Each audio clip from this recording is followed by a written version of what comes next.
Righto, g'day guys, Clint here for dropshipsocial.com. Today I'm going to be covering something that a lot of people ask me, my friends and people that hit me up via Facebook group and within dropshipsocial.com, is how much does it cost to run your dropshipping stores from here in Thailand? In other words, how much is the cost of living? What will it cost me? How much do I need to make out of my dropshipping stores to move over to Thailand and to live the dream? So let's cover the cost of living in Thailand. Let's get started.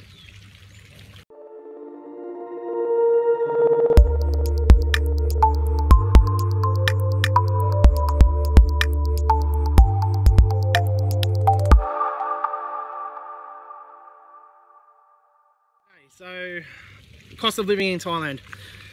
Now, this isn't necessarily relative to me because my costs are a little bit more than most. I've got 3 kids over here that go to private schools and all the rest of it. Let's talk about a single person that's coming over to live the dream, build their business, and basically just have a good time.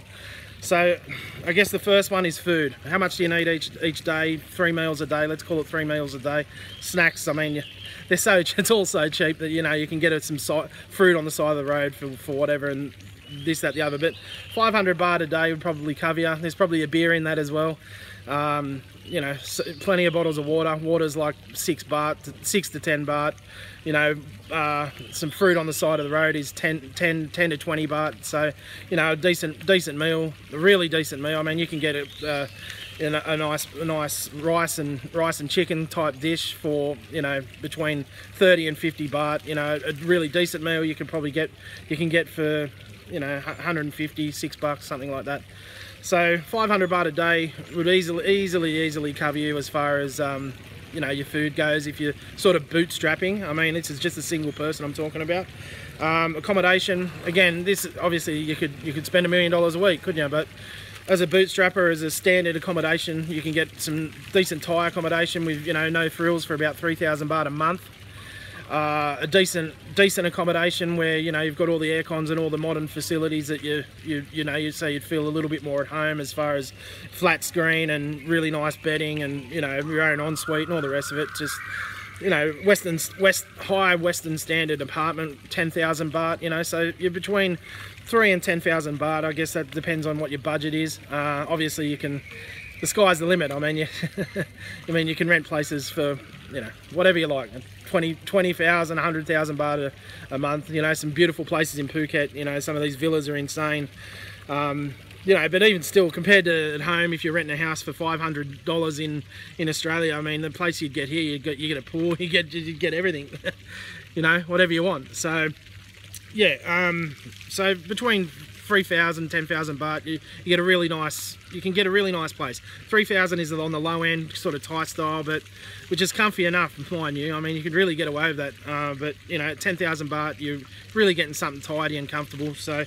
Wi-Fi, I pay 750 baht and it is flying. My Wi-Fi is exceptional, better than in Australia, and based on when I'm coaching people as well, it's better than the States and the UK a lot of the times, because I'm not the one cutting out, it's them. So yeah, really good Wi-Fi, really cheap Wi-Fi. A motorbike, if you want to get some transportation, motorbike hire between 3 and 6,000, depending on what kind of bike you get, how good it is. Some of the older ones you get a cheap one for 3,000, but if you want a half decent one, newish one, it'll cost you roughly 5,000 baht a month. But if you didn't want to do the motorbike thing, public transport is ridiculously cheap. It's insanely cheap. So especially around Bangkok, Thailand generally, but when you get into Phuket and that, there's some expensive taxis and things like that. So you might want to try and stay clear of that kind of stuff. But you get a tuk-tuk tour around Thailand, around Bangkok or something like that. It's not going to cost you anything, hardly anything.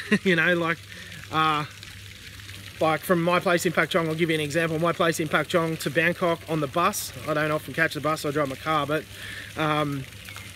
it costs you 160 baht. So I can't even work that out in my head right now, but that's like 200 kilometers in a bus. So 160 baht, that gives you an idea. So entertainment, I mean, we could spend 100,000 baht a night if we wanted to in Bangkok or elsewhere. But let's talk about, you know, what beers cost. I mean, you can get beers for depending on where you're drinking them, 7-Eleven, you'll pick one up for 50 baht. You know, depending on what bar you're hanging out, it could cost you 200 baht, you know, so gives you an idea. Super cheap anyway at the end of the day.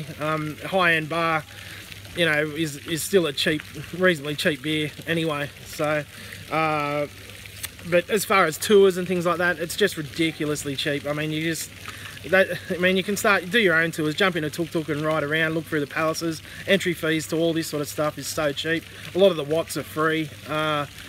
You know, it's all very, very good value, you know what I mean? So I'm not